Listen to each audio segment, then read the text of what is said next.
Hello hi ನಮಸ್ಕಾರ, welcome to food media. ನಾನು ಶರತ್ ಕುಮಾರ್. ಸ್ನೇಹಿತರೆ, ಈ ಚಳಿಗಾಲ ಬಂತಂತಂದರೆ ಮಕ್ಕಳಿಗೆ ಶೀತ ಆಗುವಂಥದ್ದು ಸಾಮಾನ್ಯವಾದ್ದು.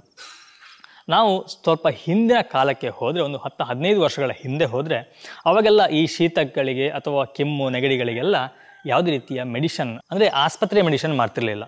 ಹೆಚ್ಚಾಗಿ ಆಯುರ್ವೇದದಲ್ಲಿರುವಂಥದ್ದು ಅಂದರೆ ಹತ್ತಿರದಲ್ಲಿ ಸಿಗುವಂತಹ ಸಸ್ಯಗಳ ರಸವನ್ನು ಕುಡಿಸ್ಬಿಟ್ಟು ಕೆಲವೊಂದು ಕೆಮ್ಮು ಶೀತಗಳನ್ನು ಕಮ್ಮಿ ಮಾಡ್ತಾಯಿದ್ರು. ನಾನು ಲಾಸ್ಟ್ ಟೈಮ್ ಹಾಗೆ ನನ್ನ ಮಗನಿಗೆ ಸ್ವಲ್ಪ ಶೀತ ಇತ್ತು. ನಾನೊಂದು ಗಿಡವನ್ನು ತುಂಬ ಹುಡುಕಿದ್ದು ನನಗೆ ಎಲ್ಲಿ ಸಿಗಲಿಲ್ಲ. ಬಟ್ ನನಗೆ ಇವತ್ತು ಆ ಗಿಡ ಸಿಕ್ಕಿದೆ. ಆ ಗಿಡದ ಬಗ್ಗೆ ಸಂಪೂರ್ಣವಾಗಿ ಮಾಹಿತಿ ನಿಮಗೆ ನಾನು ಕೊಡ್ತೀನಿ. ಗಿಡ ಯಾವುದು ಅಂತ ನೀವು ಕೇಳೋದಾದರೆ ತುಂಬೆ ಗಿಡ. ತುಂಬ ಜನಕ್ಕೆ ತುಂಬೆ ಗಿಡ ಗೊತ್ತಿರ್ಬೋದು, ಇನ್ನು ಸ್ವಲ್ಪ ಜನಕ್ಕೆ ತುಂಬೆ ಗಿಡ ಅಂದ್ರೆ ಏನಂತ ಗೊತ್ತಿಲ್ಲದಿರ್ಬೋದು. ನಾನು ಇವತ್ತಿನ ವಿಡಿಯೋದಲ್ಲಿ ಸಂಪೂರ್ಣವಾಗಿ ಮಾಹಿತಿನ ಕೊಡ್ತೀನಿ. ಈ ತುಂಬೆ ಗಿಡ ಯಾವುದಕ್ಕೆಲ್ಲ ಉಪಯೋಗ ಆಗುತ್ತೆ, ಹಾಗೆಯೇ ನೋಡ್ಲಿಕ್ಕೆ ಹೇಗಿರುತ್ತೆ ಅದನ್ನೆಲ್ಲ ನಿಮ್ಮನ್ನು ತಿಳಿಸ್ಕೊಡ್ತೀನಿ. ಬನ್ನಿ, ನಾವು ತುಂಬೆ ಗಿಡದ ಬಗ್ಗೆ ಸಂಪೂರ್ಣ ಮಾಹಿತಿನ ತಿಳ್ಕೊಂಡು ಬರೋಣ. ಸ್ನೇಹಿತರೆ, ಇಲ್ಲಿ ನೋಡಿ, ನನ್ನ ಸುತ್ತ ಎಷ್ಟೊಂದು ತುಂಬೆ ಗಿಡ ಇದೆ. ಆ್ಯಕ್ಚುಲಿ ಈ ಒಂದು ಗದ್ದೆ ಇದು. ಇಲ್ಲಿ ಭತ್ತವನ್ನು ನಾಟಿ ಮಾಡ್ತಾಯಿದ್ರು. ಭತ್ತವನ್ನೆಲ್ಲ ಕೊಯ್ದ ನಂತರ ಈ ಗದ್ದೆಯಲ್ಲಿ ಹಲವಾರು, ಅಂದರೆ ನಾವು ಲೆಕ್ಕ ಹೇಳಿ ಸಾಧ್ಯಲ್ಲ ಅಷ್ಟೊಂದು ಗಿಡಗಳಿದೆ. ನಾನು ಈ ಗಿಡದ ಮಧ್ಯದಲ್ಲಿ ಕೂತಿದ್ದೀನಿ. ಇದೆಲ್ಲ ತುಂಬೆ ಗಿಡ. ಆ್ಯಕ್ಚುಲಿ ನಾವು ಮೊದಲು ಚಿಕ್ಕರಿರುವಾಗ ಇದರ ಹೂವನ್ನು ತೆಗೆದು ರಸವನ್ನು ಕುಡಿತಿದ್ವಿ. ಸಿಹಿಯಾದ ರಸ ಇರುತ್ತೆ ಇದರಲ್ಲಿ. ಇವಾಗ ಸಂಜೆ ಆಗಿರೋದ್ರಿಂದ ಇದರಲ್ಲಿ ಸಿಹಿ ರಸ ಇರೋದಿಲ್ಲ. ಯಾಕಂತಂದರೆ ನಿಮಗಿಲ್ಲಿ ಕ್ಯಾಮ್ರಲ್ಲಿ ಕಾಣೋದಿಲ್ಲ. ಆ್ಯಕ್ಚುಲಿ ತುಂಬ ಜೇನುನೊಣಗಳಿದ್ದಾವೆ. ಆ ಜೇನುನೊಣಗಳು ಇದರ ಮಕರಂದವನ್ನು ಹೀರಿ ಜೇನುತುಪ್ಪ ಮಾಡಲಿಕ್ಕೆ ತಗೊಂಡೋಗ್ತವೆ. ಹಾಗೆಯೇ ಜೇನುಗಳಿಗೆ ಹೇಗೂ ಇದೊಂದು ಪ್ರಿಯವಾದ್ದೇ, ಅದೇ ರೀತಿ ಮನುಷ್ಯನಿಗೂ ಸಹ ತುಂಬ ಪ್ರಿಯವಾದಂತಹ ಒಂದು ಗಿಡ. ಈ ಗಿಡದ ಉಪಯೋಗದಿಂದ ನಮಗೆ ಹಲವಾರು ರೀತಿಯ ಆರೋಗ್ಯ ಸಮಸ್ಯೆಗಳಿಗೆ ಒಂದು ಪರಿಹಾರ ಆಗುತ್ತೆ. ಸ್ನೇಹಿತರೆ, ಈ ತುಂಬೆ ಗಿಡ ಆಯುರ್ವೇದ ಕ್ಷೇತ್ರದಲ್ಲಿ ತುಂಬನೇ ಹೆಸರುವಾಸಿಯಾದಂತಹ ಗಿಡ.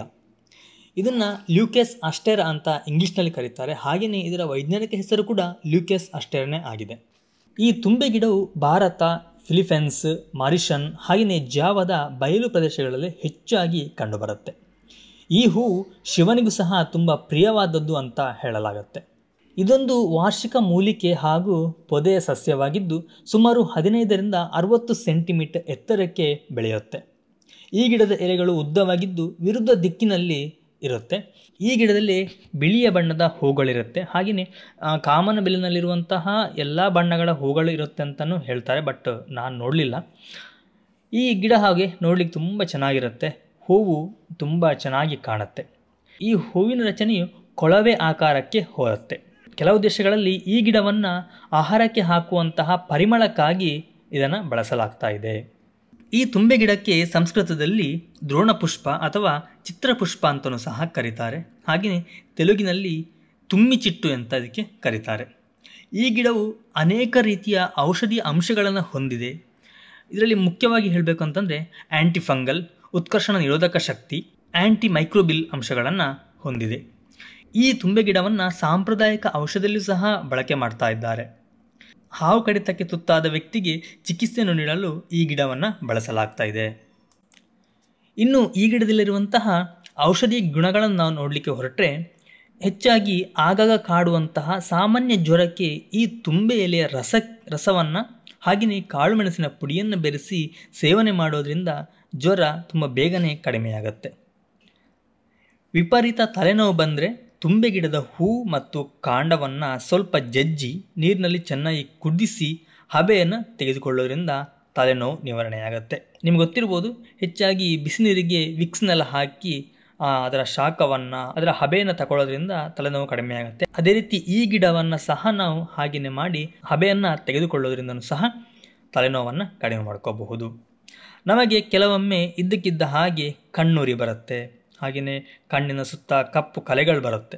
ನಾವು ಇಂಗ್ಲೀಷ್ನಲ್ಲಿ ಹೇಳಬೇಕಂತಂದರೆ ಡಾರ್ಕ್ ಸರ್ಕಲ್ ಅಂತೀವಿ. ಈ ರೀತಿಯ ಸಮಸ್ಯೆಗಳಿದ್ದರೆ ತುಂಬೆ ಗಿಡದ ರಸಕ್ಕೆ ತಣ್ಣೀರನ್ನು ಸೇರಿಸಿ ಮುಖವನ್ನು ತೊಳೆಯೋದ್ರಿಂದ ಡಾರ್ಕ್ ಸರ್ಕಲ್ ಆಗಲಿ ಅಥವಾ ಕಣ್ಣು ಉರಿಯನ್ನು ಸಹ ನಾವು ಕಡಿಮೆ ಮಾಡ್ಕೋಬಹುದು.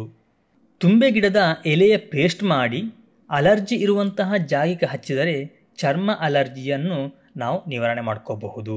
ಇನ್ನು ಹೆಣ್ಣು ಮಕ್ಕಳಿಗೆ ಋತುಮತಿಯಾದಾಗ ಆಗುವಂತಹ ಅತಿ ರಕ್ತಸ್ರಾವಕ್ಕೆ ತುಂಬೆ ಎಲೆಯ ರಸ, ಲಿಂಬೆ ರಸ ಮತ್ತು ಎಳ್ಳೆಣ್ಣೆ ಸೇರಿಸಿ ಖಾಲಿ ಹೊಟ್ಟೆಯಲ್ಲಿ ಸೇವಿಸುವುದರಿಂದ ಋತುಮತಿ ಸಮಯದಲ್ಲಿ ಆಗುವಂತಹ ಅತಿ ರಕ್ತಸ್ರಾವವನ್ನು ಸಹ ಕಡಿಮೆ ಮಾಡುತ್ತೆ. ಹಾಗೆಯೇ ಅತಿಯಾದ ಹೊಟ್ಟೆ ನೋವನ್ನು ಸಹ ಇದು ಕಡಿಮೆ ಮಾಡಲಿಕ್ಕೆ ಸಹಕಾರಿಯಾಗುತ್ತೆ.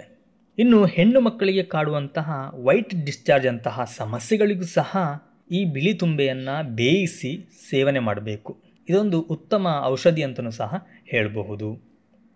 ನಿಮಗೆ ವೈಟ್ ಡಿಸ್ಚಾರ್ಜ್ ಅಂತಂದರೆ ಅರ್ಥ ಆಗಿರ್ಬೋದು, ಬಿಳಿ ಮುಟ್ಟು ಅಂತಲೂ ಸಹ ಅದಕ್ಕೆ ಕರೀತಾರೆ. ಈ ರೀತಿಯ ಸಮಸ್ಯೆಗೆ ಈ ಗಿಡ ತುಂಬನೇ ಪರಿಣಾಮಕಾರಿಯಾದಂಥ ಒಂದು ಪರಿಹಾರ. ಇನ್ನು ಊತದಂಥ ನೋವಿದ್ರೆ ತುಂಬೆ ಗಿಡವನ್ನು ಕಾಂಡದ ಸಮೇತವಾಗಿ ನೀರಿನಲ್ಲಿ ಬೇಯಿಸಿ ಆ ನೀರಿನಲ್ಲಿ ಒಂದು ಬಟ್ಟೆಯನ್ನು ಒದ್ದೆ ಮಾಡಿ ಬಿಸಿ ಬಿಸಿಯಾಗಿ ಶಾಖ ಕೊಡೋದ್ರಿಂದನೂ ಊತವನ್ನು ನಿವಾರಣೆ ಮಾಡ್ಕೋಬಹುದು. ಇನ್ನು ತುಂಬೆ ಗಿಡವನ್ನು ನೀರಿನಲ್ಲಿ ಕುದಿಸಿ ಸ್ವಲ್ಪ ಉಪ್ಪು ಸೇರಿಸಿ ಕಷಾಯ ಮಾಡಿ ಕುಡಿಯೋದ್ರಿಂದ ಜೀರ್ಣಕ್ರಿಯೆ ಶಕ್ತಿಯನ್ನು ಹೆಚ್ಚಿಸಿಕೊಳ್ಳಬಹುದು. ಹಾಗೆಯೇ ಉದರದ ಸಮಸ್ಯೆಯನ್ನು ಸಹ ಕಡಿಮೆ ಮಾಡುತ್ತೆ. ಜೇನುತುಪ್ಪದ ಜೊತೆ ತುಂಬೆ ಹೂವಿನ ರಸವನ್ನು ಸೇರಿಸಿ ಕುಡಿಯೋದ್ರಿಂದ ಸಣ್ಣ ಮಕ್ಕಳಲ್ಲಿ ಕಾಡುವ ಹೊಟ್ಟೆ ಹುಳುವಿನ ಸಮಸ್ಯೆಯನ್ನು ಸಹ ಕಡಿಮೆ ಮಾಡ್ಕೋಬಹುದು. ಇದು ಸಣ್ಣ ಮಕ್ಕಳಿಗೆ ಒಂದು ಒಳ್ಳೆಯ ವರದಾನವಾದಂಥ ಗಿಡ ಅಂತ ಹೇಳಿದ್ರು ತಪ್ಪಾಗಲ್ಲ. ಸ್ನೇಹಿತರೆ, ನಮಗೆ ತುಂಬೆ ಗಿಡ ಬೇಕು, ಬಟ್ ನಮಗೆ ವರ್ಷ ಇಡೀ ಸಿಗೋದಿಲ್ಲ, ಕೆಲವು ಟೈಮಲ್ಲಿ ಸಿಗಲ್ಲ. ಅಂಥ ಸಮಯದಲ್ಲಿ ನಾವು ಏನು ಮಾಡಬೇಕು ಅಂತಂದರೆ, ತುಂಬೆ ಗಿಡವನ್ನು ನಾವು ಒಣಗಿಸಿ ಪುಡಿ ಮಾಡಿ ಅದನ್ನು ಆವಾಗವಾಗ ಕಷಾಯ ಮಾಡಿ ಕುಡಿತಾ ಇದ್ದರೆ ನಮ್ಮ ಆರೋಗ್ಯ ಸುಧಾರಣೆ ಆಗುತ್ತೆ. ಅದರ ಜೊತೆಗೆ ರಕ್ತವನ್ನು ಶುದ್ಧೀಕರಣ ಮಾಡುವಂಥ ಶಕ್ತಿ ಸಹ ಈ ಗಿಡಕ್ಕಿದೆ. ಇನ್ನು ಮನೆಯಲ್ಲಿ ತುಂಬ ಸೊಳ್ಳೆಯ ಕಾಟ ಇರುತ್ತೆ ಅಂಥವರು ಮನೆ ಹತ್ತಿರ ತುಂಬೆ ಗಿಡವನ್ನು ನಟ್ಟು ನೋಡಿ. ಇದನ್ನು ನೀವು ನೆಟ್ಟರೆ ನಿಮ್ಮ ಮನೆ ಹತ್ತಿರ ಸೊಳ್ಳೆ ಕಾಟನೇ ಇರೋದಿಲ್ಲ. ಹಾಗೆಯೇ ಹಲವಾರು ಚರ್ಮ ಸಮಸ್ಯೆಗೆ ಈ ತುಂಬೆ ತುಂಬಾ ಪರಿಣಾಮಕಾರಿ.